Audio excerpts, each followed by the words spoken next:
Today, we're excited to have a conversation that highlights our Language of Color exhibition. As you may be aware, the exhibition upstairs highlights the intersection of science and color. But today, we're going to have a group of panelists who will discuss the intersections of culture and color.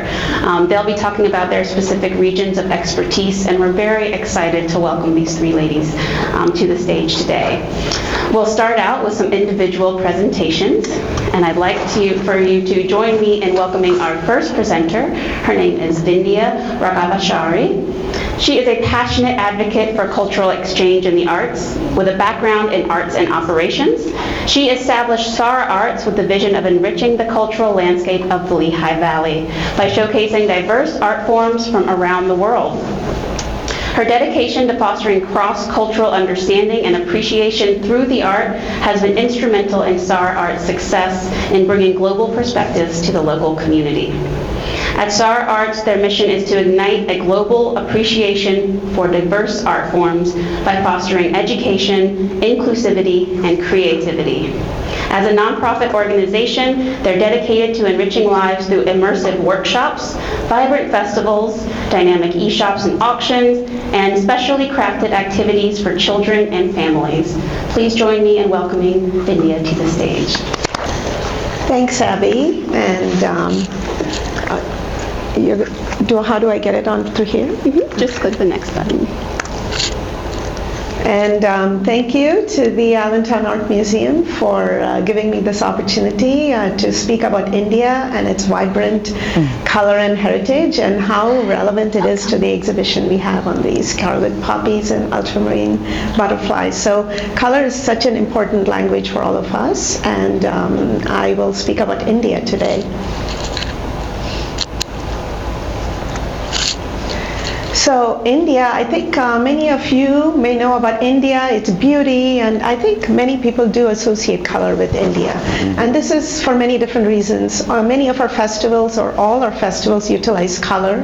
The topography, the climate also is very, I think it induces color. It's hot, and people like to wear bright colors. It goes with the heat and the brightness. The sun is really bright in India. So I think many different factors are associated with color being associated with India.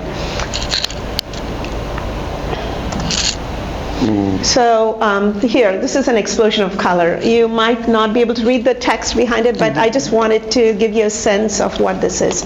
One of the biggest festivals in India is Holi, and now it's actually coming and becoming mainstream even in the United States because it transcends religion, it transcends everything. It's just a festival to introduce spring. It reminds you of spring. People are excited to see flowers and green, and so it's a great festival.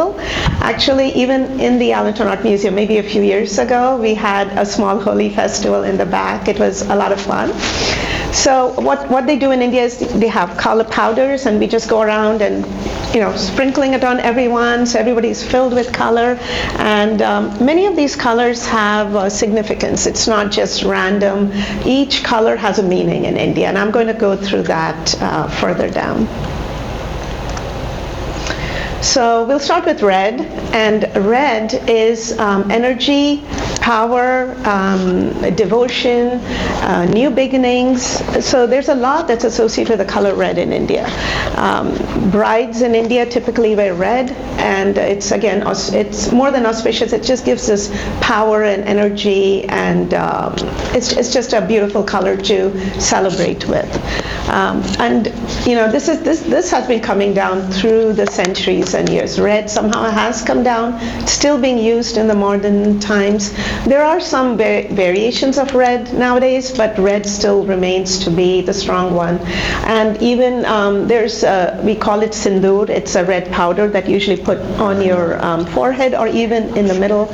All that is to do with energy. Apparently this part of the body has energy that you give out, and with the red powder it just kind of increases your body peace. So red is an extremely important color for all of us. I'm wearing red also for that. So yellow, that's another color you will see in India, associated with education, enlightenment, auspiciousness.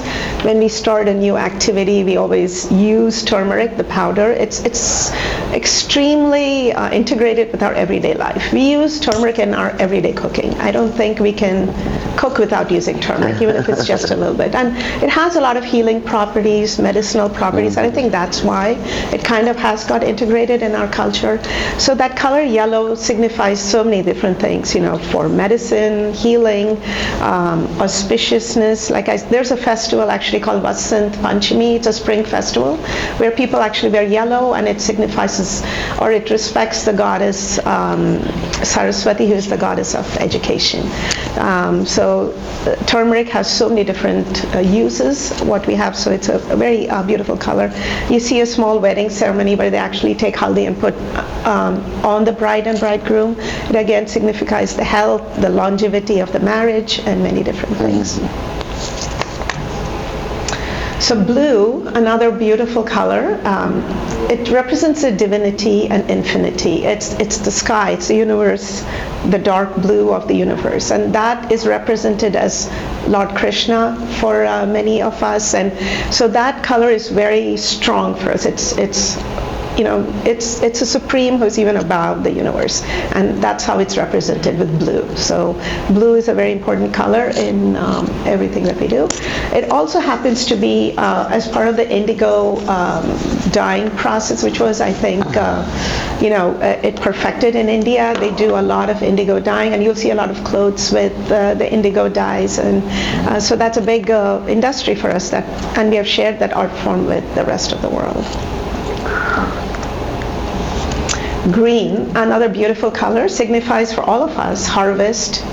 So in India, there's a big agrarian sector, and farmers are a big part of what India is.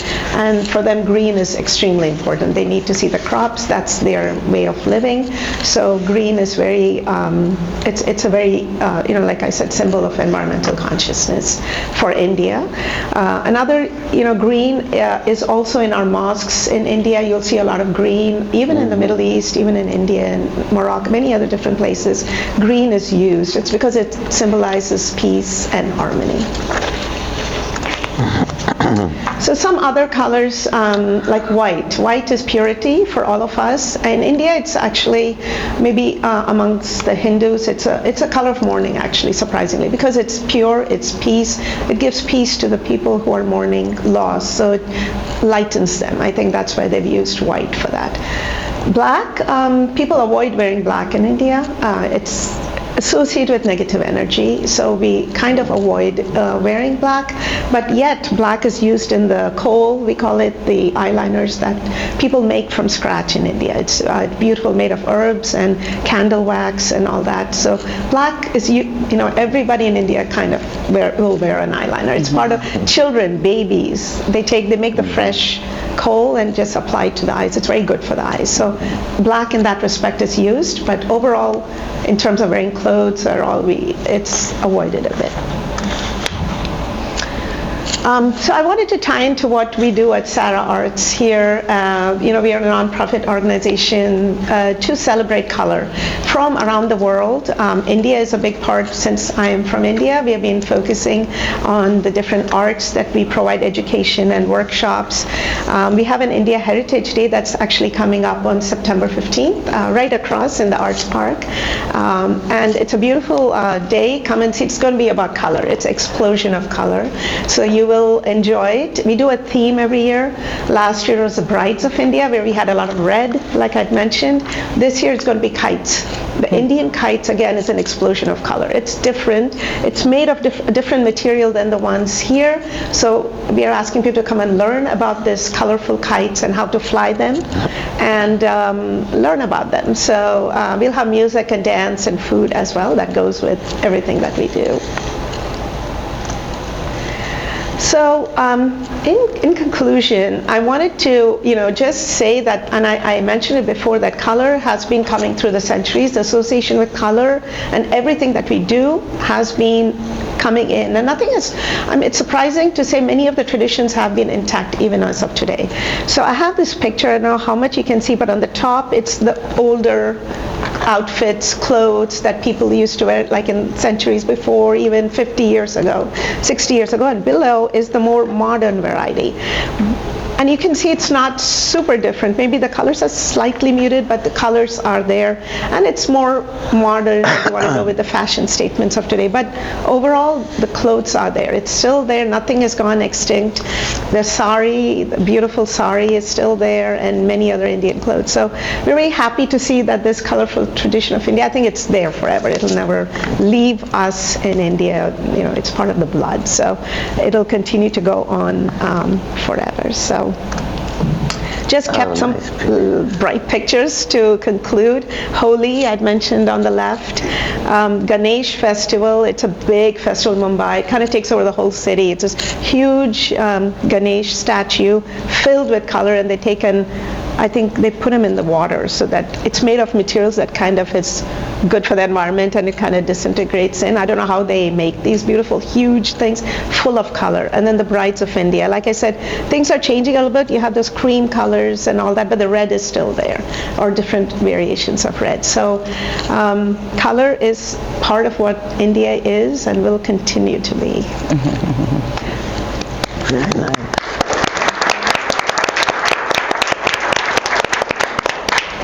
So any questions or comments? Okay. Sorry, That's yes. as someone who wears black all the time, so if you line your eye with black eyeliner, that's warding off evil, but Yeah. if you're wearing black, it's attracting evil?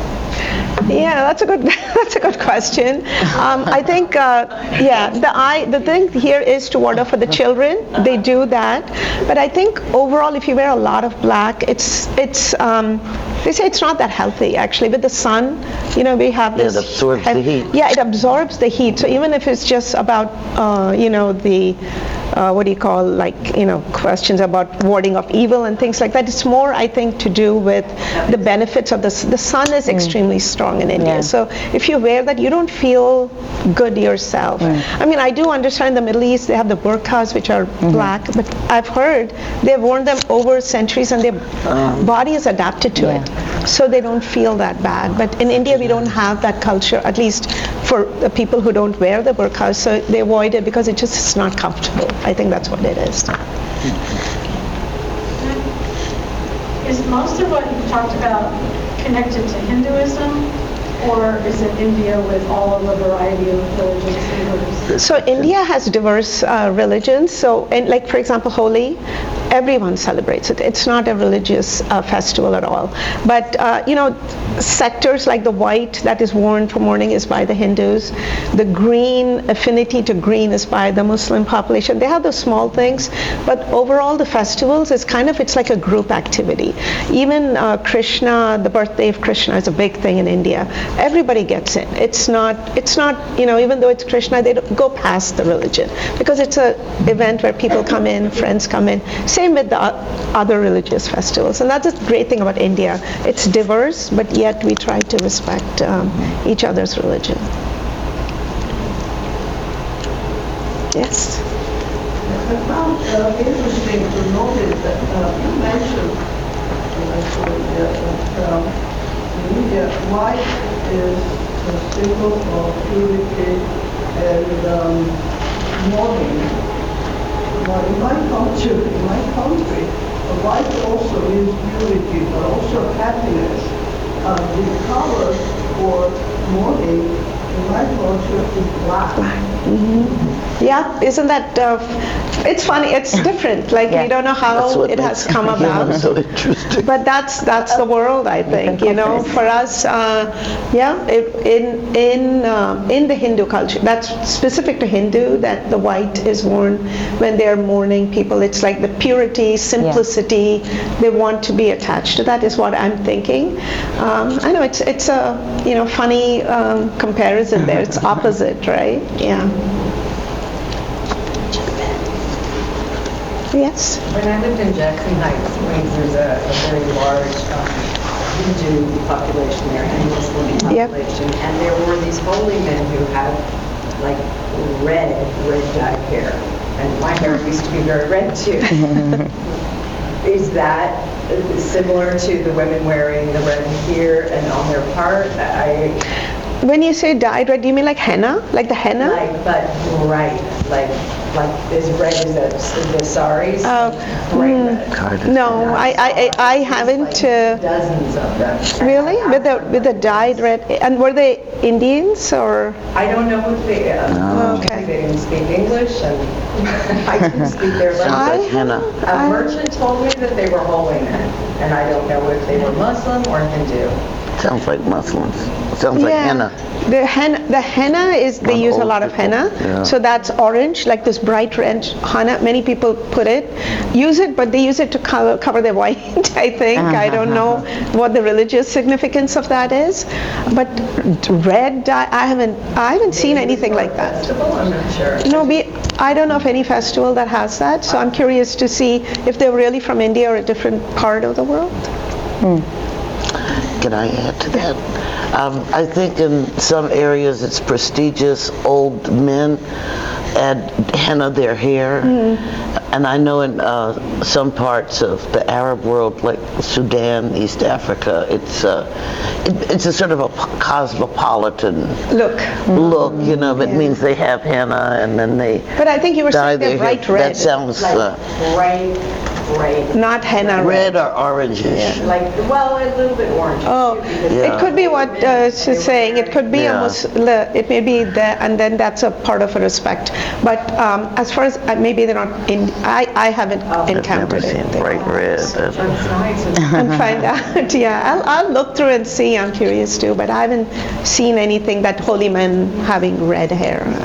So I'm excited to welcome our next speaker to the podium. Her name is Dr. Wendy Wilson Fall. Wilson Fall is a social anthropologist, professor, and chair of Africana Studies at Lafayette College in Eastern PA. Formerly a director of the West African Research Center in Dakar, Senegal, she was president of the board of West African Research Association and still remains active with both the center and the association. Her research and writing concerns themes of identity, inclusion, and marginalization in the context of two very different societies, nomadic societies of West Africa and African Americans in the United States. Originally from Washington, D.C., she's the author of Memories of Madagascar and Slavery in the Black Atlantic and numerous scholarly articles. Wilson Fall serves on the boards of two community organizations in Easton, and the Literacy Promoting Association in Senegal. She has lived and worked in French-speaking West Africa for almost half of her adult life and continues to spend time there. She has three sons, Aziz, Pap Solai, and Habib, who are artists, linguists, and musicians. Some of her thoughts can also be found at blackintheafricandiaspora.blog. Please join me in welcoming Dr. Wendy Wilson Fall to the stage. So I'm going to try to skip a few things so this doesn't get too boring. As I look at it, I say, oh, you really got a little too academic there, but it's important, I think, to start with geography. Many people don't realize how big Africa is. It is a huge continent. And another thing that people wonder about is why Africans didn't trade with each other across the continent. Well, it's huge. You know, it's you can see it fits China, Europe, and the United States, and a few other places. So in Africa, what you find is that East Africa was part of the Indian Ocean trade networks. West Africa was really part of the Mediterranean trade. You could say first Roman and then Mediterranean trade networks until the Portuguese arrived in the 15th century. And I think that they have found, for example, fragments of pottery from China in southeastern Africa. So that's still part of the Indian Ocean trade. So it was much easier and more logical for people to trade towards the other big centers than to trade across, you know, thousands of miles of humid forest, which is a lot more difficult. And I start with that because I want to bring to your attention what an impossible task it would be to really talk about anything in terms of, in quotes, Africa. It's just too big and too diverse. But you can certainly talk about regions. So I'm going to be talking about West Africa. And to talk about the use of color, I'm going to cover the topics of jewelry, architecture, and textiles. I'm not going to cover the exciting and vast area of contemporary African art, visual communications, or fashion, except as they provide examples of regional practices from the 18th to the 20th century. So theoretically, my own position is that there are ideas of purity in each culture, but as humans, we are communicators. So purity is a notion, but not always accessible in real life. So when we talk about colors in Africa, my first question is which colors and when? Which region and where? Certainly there are ethnic groups, I don't use the word tribes, but there are ethnic groups in Africa that have an ideology of purity, and people are very proud. If you're Mandinka, you're proud to be Mandinka. If you're Fulani, you're going to say, I'm a pure Fulani. I can go back 700 years. That certainly exists. But in reality, for someone like an anthropologist or an archaeologist, what we're fascinated with is the kind of human exchanges that take place. And certainly in Africa, there are many instances of cultures coming in, particularly from the Mediterranean. So as an example, as an example, African beads, as we think of them, are mostly imported from the 14th to the 19th century from Venice, Czechoslovakia, and the Middle East and North Africa, especially metal beads that came during the Ottoman period. Now this little bead right here with red and yellow is from Mauritania, made by the Moors, and that is an indigenous bead that women make in Mauritania. These yellow beads are from Czechoslovakia. The red bead is agate, and in the Sahel, people believe that agate is also kind of a medicine, that it brings good luck and good health. So on my bracelet, there's fake agate. It's just symbolizing the old bracelets that people used to wear. So when I went to Senegal this summer, this was the latest style, and I picked up a few of them. So this string of beads really includes many different origins that would have been popular in West Africa a few centuries ago. In fact, the market in beads was so dynamic in the 18th and 19th centuries that Venice began to produce specifically for the Africa market. And when the demand exceeded Venetian capacity, it was then that they subcontracted craftspeople in what is today the Czech Republic.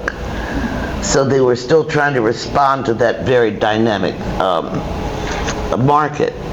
So it doesn't mean that all the beads of what we call African beads were locally produced, but rather that the taste for the use of beads led to an ever-expanding market in Africa and the increased practice of wearing and trading beads.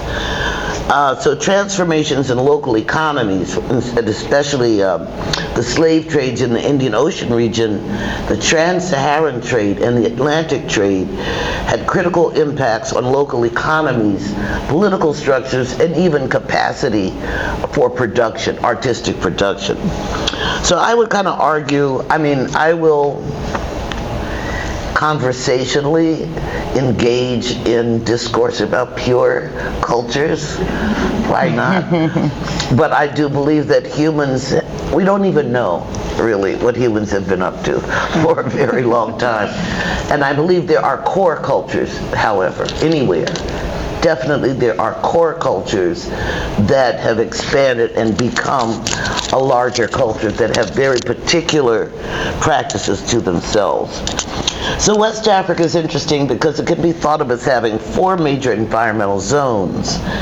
This geography affects trade patterns and cultural exchange. These zones are coastal, semi-humid forest, grasslands, and the Sahel, which sort of looks like New Mexico. If you were to put New Mexico together with Arizona, you'd have the Sahel. And there's an interesting historical long-distance trade within West Africa across regions. Livestock, fruit, nuts, and minerals, salt, and gold have been traded since the 9th century CE. So here you see copal, which is actually produced in Japan, but which became a very much appreciated bead in West Africa in the 18th century. So I did have a friend who collected and traded beads, and these big beads are copal and probably from the 19th century. Again, this is agate. These yellow beads and these beautiful green beads are Venetian. And it's amazing that you can find Venetian beads from the 17th and 18th century in West Africa, particularly in Mali and Senegal. So you may know that West Africa was characterized by centralized states. So you had the Songhai Empire, the Mali Empire, the Ghana Empire. These were very big territories that traded, and as far as the Middle East and somehow with India, because cowrie shells, which are so popular in West Africa, are from India. So they were somehow traded from the East African coast all the way along West African coast very early in history. So one of the problems is that when you're looking at some of these processes, we're just starting to have access to written records. There are now projects, one is coming out of Boston University, looking at something called Ajami, which is the writing of African languages using Arabic script. And that's a very exciting program. And there's a long history since the 10th century all over West Africa of people writing certain major African languages in Arabic script. So here's some more beads. These are especially appreciated and old. And again, here is a glass bead that is Berber. And this glass bead is produced by the Tamashek. Oops, how do I get back? Help! Can anyone tell me how to, can you tell me how to get Just back? the other direction. Okay, let's see. Sorry, everyone. There you Here we go. are. Okay, got it.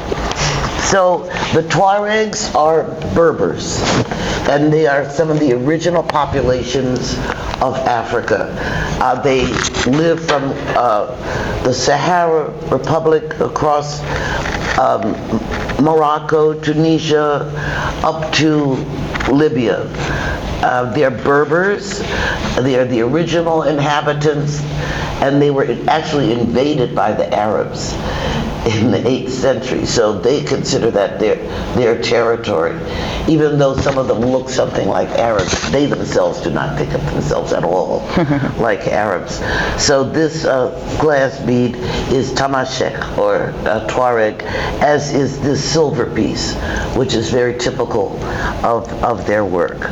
So you'll see some of the colors reflect the environment. And this is a picture I took in southern Senegal by the mangroves, and this rosy color and earthy red is something that predominates in Africa. I'm hitting this thing too hard. Now, the circulation of, where should I pick up? So we talked about indigo, and there are also some indigo production centers in West Africa, notably in Kano in northern Nigeria, which was on the caravan routes across West Africa. It has extensive indigo dye pits up till today that you can go visit. And there are different styles among different ethno-linguistic groups in terms of designs. I could point out, for example, the Ashanti of Ghana, the Yoruba of Nigeria, the Hausa people of northern Nigeria and Niger, and the Mandinka all have different designs that they use with this dark blue. So brown and black are other ubiquitous colors in West Africa, created variously from fermented mud, tree barks, and insects. The numerous hunter societies that span from Niger and Burkina Faso westwards to the Atlantic coast have particular clothing that features these kinds of organic dyes. And sometimes when you go to these street fairs, you see someone selling African clothes, and they have this sort of roughly woven cotton cloth with big designs in black and brown. That's known as bogolan, and that's from Mali. And bogolan was specifically used for hunters. Yellows, dark rust reds, and the use of gold and silver threads or beads also make up the indigenous color repertoire in West Africa. Patterns created with beads and with cowrie shells are also found throughout the region.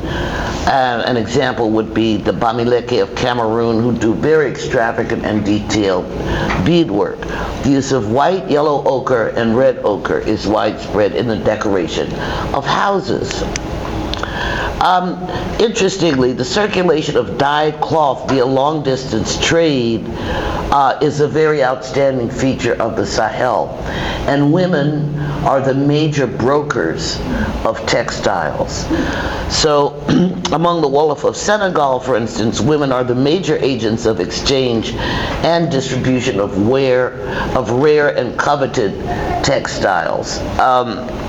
They're primarily circulated through baptisms and weddings, and also to sort of bind certain kinds of friendships. So people collect textiles through these different exchanges. This textile is showing a Hausa cotton that's locally woven. The Hausa people are basically farmers, but the Wotabe are the people who did this beautiful embroidery, and that is typical of their, and so you're seeing there's a very great diversity in the colors that they're wearing. I couldn't resist putting a calabash of milk, because the Wodabe are nomads, and they travel with their cattle, so I can't even think of the Fulani without showing a calabash of milk. Here's another example of their embroidery, and each clan has particular embroidery styles. So if you're near them, they'll say, "Oh, I see what you have on. That must be the so-and-so people. I recognize their embroidery design." So usually young women spend their time making these designs. And I'm going to try to, hopefully, I am not connected. I don't think. So we might just have to keep going.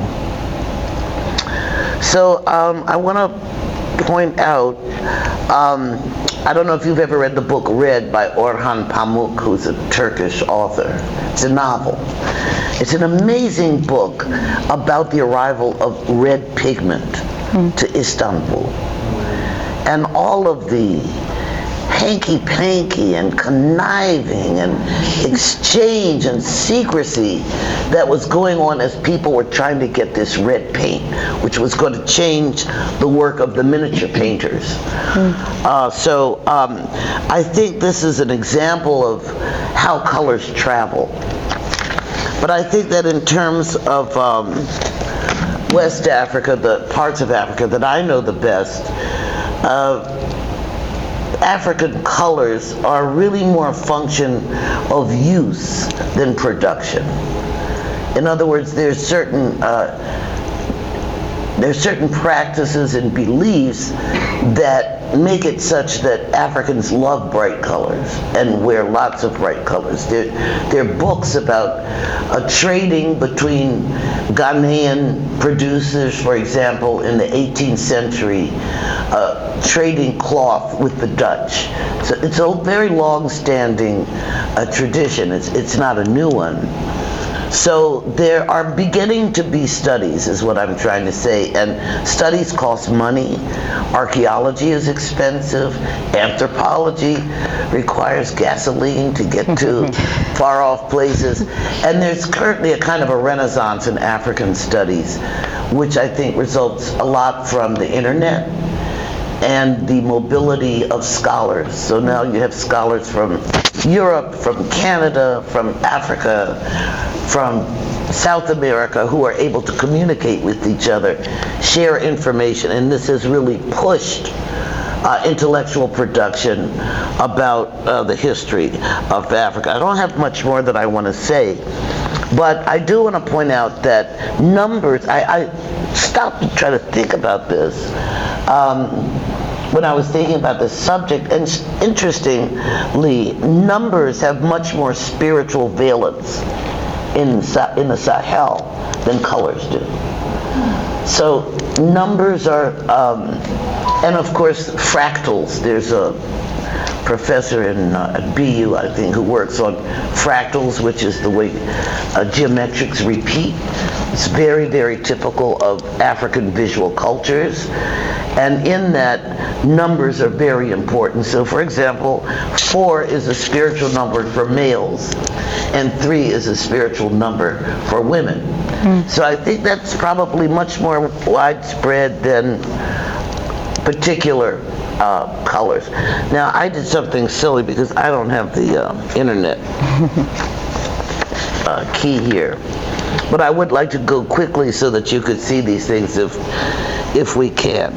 So white is an important color in the Sahel, and it is especially important for, you want me to escape so you could go to the... Yeah, should pull you up right there. Oh, you did it? Mm-hmm. Oh, wow, I'm just so impressed. So here's Bogolan. This is the Bogolan cloth. And so if you're interested, you could go to this website and learn more about it, but you can see here somebody working on it, and you can see how it kind of is reflected in the architecture. Now, could we do the same magical thing for... Absolutely. So I was talking about white. It's an important color for sacrifices and gifts, and it's usually achieved through gifts of rice, candles, or percal cloth. So when people give white candles or white cloth or rice, it's for good luck. So people like to do those things for good luck. And in the Sahel, people really believe in genies, and they want to keep the world in good equilibrium, so they will give away gifts for that as well. So here are some more beads, and here is the Adinkra cloth from Ghana that I was referring to. These are the more recently made beads, which are also beautiful, but they are not the same as the ones that I showed earlier from Venice. So we'll now open up the floor to questions. You can present them to a single panelist or to all of them at once, but please raise your hand if you have any questions, and I'll bring the microphone around. Dr. Wilson-Paul, about the beads, was there an indigenous culture of beads prior to trade with Venice and other places? Yes, I did briefly mention, for example, the beads from Mauritania. I showed a yellow, red, and blue bead. So there was already a practice of producing beads and a very widespread appreciation of beading. And beads were made from shells, from ceramic materials, from wood, and I was trying to argue that the reason beads from other places caught on so much is because people were already making and wearing beads. It kind of depends what kind of natural resources they had in terms of what kind of beads were produced. Certainly in Timbuktu, which is north-central Mali, people were making beads out of glass, for example. Thank you. I also have a question for Dr. San Martin, but maybe also for all of you. if you were teaching color now, and perhaps you're doing that, how would you teach it differently from the traditional European-focused material that you learned from? Yeah, well, that's a great question, and I think that Lucy can answer that better than me. So I did my BA in studio art, but then I did my grad studies in art history, so I'm definitely not teaching color now. But I think that by, of course, acknowledging those resources, but also by kind of connecting those to the fact that there are multiple cultures, that everything is kind of an ongoing migration. You talk about that by means of trade, by not kind of centering only and specifically in the textbook, which is unfortunately how many color kind of curricula are still, being taught, at least in Chile. But to acknowledge that that is only one way to think about color, but not the only one, and there are many, many others, or not just one and others, but one and many, many others.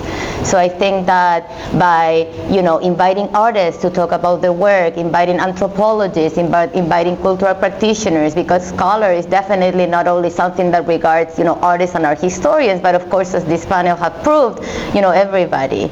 So I think that expanding the discipline to what really deserves, which is the world, and also to think about Western and other cultures kind of in the same level. I think that that's how I would teach it from a theoretical perspective, if that makes sense. I couldn't have said that better. That was perfect. And just to add to that, in India, also the textbooks have been changing in the past 10, 15 years to include all types of art and explain about the origins and the education about that. And that's what we are trying to do in the Lehigh Valley as well, get different artists to come and have workshops, but not just the workshops, but the education behind the workshop. That's key on how it came, what is the background, and what is the meaning of it. So there's an impetus to do that, yes. I'd also add that it differs between countries. I'm mostly familiar with Senegal. Senegal now hosts an art biennale every 2 years, so there's a certain respect that people have for art, for painters. The government subsidized art workshops, and so you have a whole, I'd say over the last generation, evolving audience for art as well as participants, and there's a more coherence, or I would say conversation, between nationally produced literature and the visual arts. And also I want to add the issue of gender.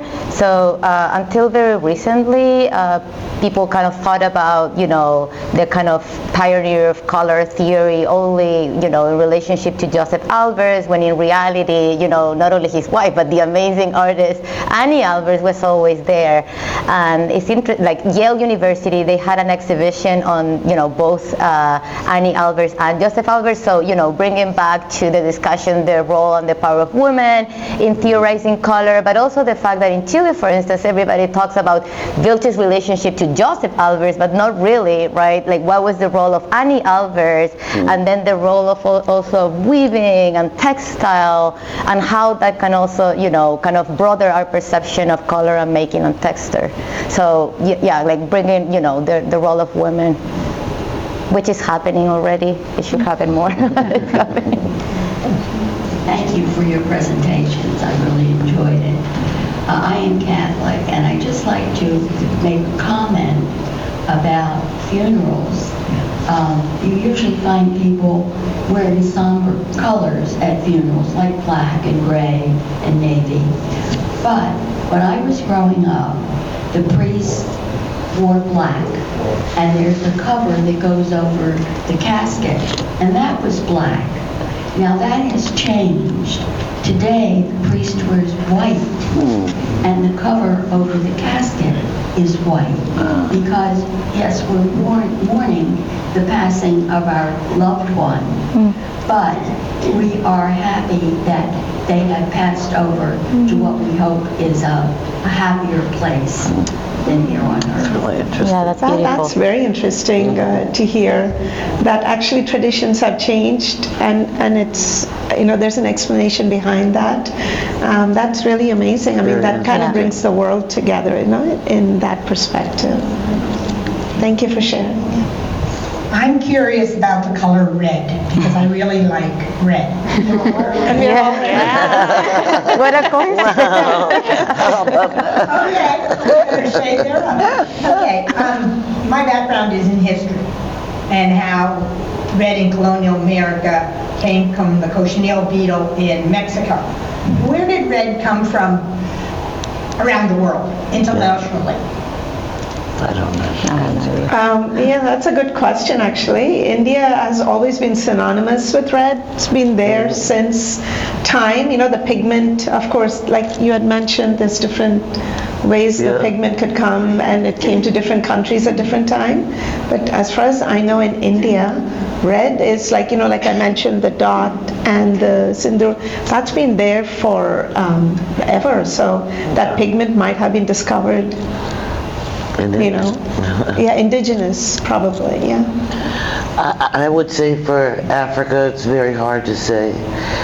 Certainly the communication between Ethiopia and India is ancient, which you can see visually with the Ethiopian people and their artwork, their architecture and everything. So you might think that perhaps the red colors in East Africa are coming from India.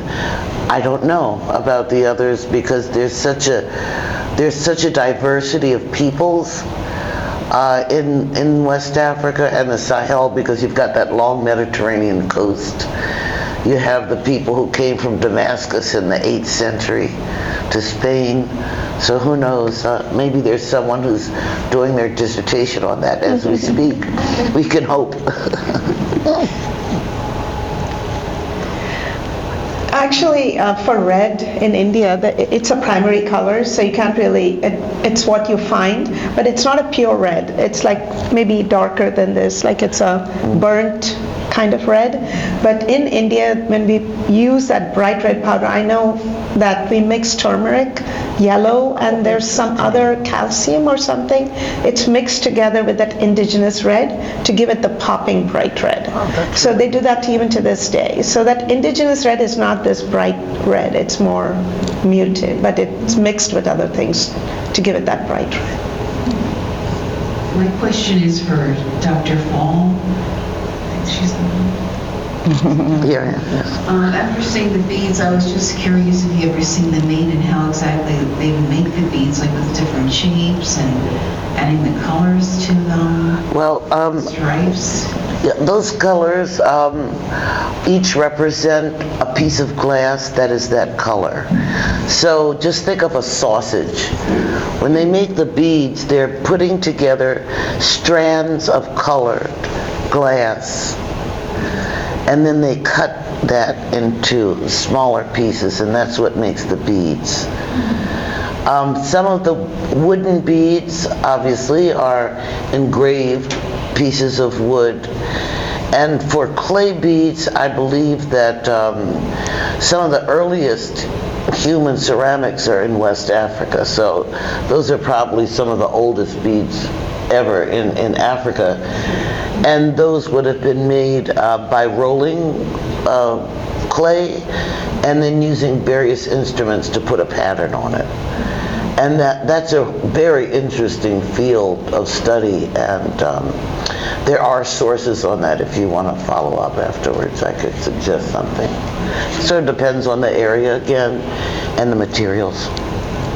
I'm wondering, and I put this to all of you, do you think humankind's need to represent the color of nature is a biological thing, a spiritual thing, or a cultural thing? Why is it that every culture, since, I guess we got out of the caves, wherever we were, has this need to replicate the colors we see in nature? I mean, this is just my thinking. So color, it's difficult to just live in a black and white world.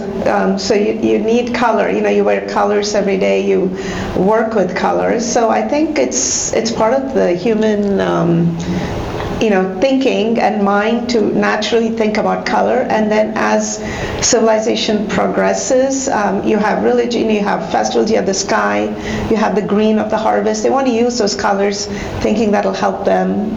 It's not superstitious, but it's just that if I do green and I show green, I'll get more prosperity. Like I showed my different colors. So it's the good luck. It's like red is associated with power. Let me use more of that in a wedding. So I think it's a little bit superstition, but also belief in good luck. I really believe the same thing, and also that humans are unique in the way we can see colors. Everybody, all the animals don't see all the colors that we do. So it's really part of our brain's development. It is a part of, as she was saying, a perception of the world, and people from the beginning, it seems, like humans like to mark different events in their lives. And color is one way to do that. Color and design are ways to distinguish oneself individually, as a group, or even as a time on the calendar. And I think we may agree on that. So I guess that I would think about it in terms of like mimesis and more kind of metaphorical or allegorical thinking about color. So in the history of art, for instance, trying to reach that perfect color, it kind of relates to, histories of mimesis, try to imitate the so-called real that we all see so differently, obviously. But then the multiple variations of those colors regarding, depending on what, where, you were saying like color is what, where, and how. So going back to the question of red, which is of course a primary color, if we think about Santeria, for instance, the Afro-Cuban religion, red means blood but also life. So a color can mean also something that can be a contradiction, but at the same time we are built within those contradictions. So like artists have always struggled, right, to either imitate or reinvent color, to reimagine color. And there is a very famous artist, John Mitchell, who actually, I don't know how to say it in English, when you cannot see the color, like when you confuse red and green, how do you call it? Colorblind. Yeah, colorblindness. And she became one of the most important abstract painters. She moved to Paris, and she was just imagining shape but not really seeing what we see. Wow. So that's kind of another level, which is of course in the kind of realm of formalism, but also gesture on the body, and she was a woman and blah blah. So I think that there has been this aim by artists to kind of, the impressionists, let's go and paint how we really see in daylight instead of being in the studio. But then what is the meaning of that color it of course depends on culture. Like the Mapuche, for instance, blue means everything that is sacred, but for an art student who is Mapuche, blue also means other things as well, because she's mixing a formal education with her kind of spiritual, background. So it's a really, really interesting question that will definitely keep, us alive, as humans, and also artists and makers and designers, and yeah. I want to ask you, Florenti, about the installation by Tabat, the Encyclopedia of Invisibility, which I've never seen before, and I'm going to have to look up. It's amazing. Each one of those names, those are all names, is that people? They're all in different colors. They're neon, and they're also in different kind of character or writing. Did they, and you went over one, it was in blue, was there, and I'm guessing, a kind of significance to the color that they used for each one of these names? That's a great question. We will have to ask the artist, Tabar Strache. But it's interesting, because he uses the three primary colors. So red, yellow, and blue, and also white. And there was also green. There was, So I always thought about that work in connection to Judy Chicago's famous dining table, because yes, she's recognizing women, but women still belonging kind of to a Western tradition, including Egypt, because in the history of art, like, you know, ancient Egypt is included in the Western tradition. But here, this encyclopedia has names that are just not in that register. But definitely would be a great question, like why that name and that typography or style in that color? Yes. I'm wondering whether the use of color in America today has, and have you pursued interest in studying that at all? For example, red and blue for political parties, and green for the environmental movement, and the multicolors, the rainbow colors. And as this country becomes more and more polarized, those colors, if I'm wearing a particular color, have you seen that people are choosing clothing, choosing what they wear as a political statement? Yeah, that's exactly what I thought before when you asked the question about how we represent color. I immediately thought about politics, you know, and the colors of the American flag, which are also the colors of the two parties, and then what we wear, you know. But I'm gonna just. I'm just gonna hop on that. I'm not gonna talk about the politics of it per se, but traveling a lot, something that I talk about a lot to my friends that is striking to me is the limited variety of color that is available to American women in most shops that we go to. And it wasn't like that before. You have to be in a really chic, expensive store to get turquoise or a certain shades of rose. And I feel like some decisions are being made by certain kinds of manufacturers that's not really taking American women's best interests at heart, and which is really a kind of Machiavellian, well, this is good enough for them. You know, I'm not paying any more money than that for the dyes in that factory. And it's really obvious when you go to Europe and you see the kind of colors that are available to women in shops and even in like local markets, things that are sold on the street. So your question sort of brings me to a personal itch that I have about the kind of colors that are currently available to American women. And I don't know that much about the networks, but it seems to me somehow there's a change in how our clothes are provided. There is, or should know this, but there is a conference or a something or other where they get together with designers and manufacturers, etc., and they set the color palette, and that's what we get. I don't know how often they do it, but it's, There's something in Paris that's called Premiere Vision. And I was in the fashion industry, and everybody met there, and the colors were set. It shows the colors of the year. But a lot of the French women still get all the nice colors. Add to that I have always felt sorry for men who had to choose between whether they wear the blue suit or the brown suit. It's gotten better, but much worse than for women. I have to say, in West Africa, men wear every available color. It's very refreshing. They wear outfits in pink, yellow, army green, any blue that you want, and they feel very mannish and masculine. But India too, it's like that. The men's fashion has really soared in the past 10 years, and it's become so colorful and so beautiful that it's empowering to, wear that for the men. We need more of that here. Since I have that wasn't the question I raised my hand. I was really fascinated by the comment about how animals don't see the same colors that humans do, and then you mentioned the person who's colorblind.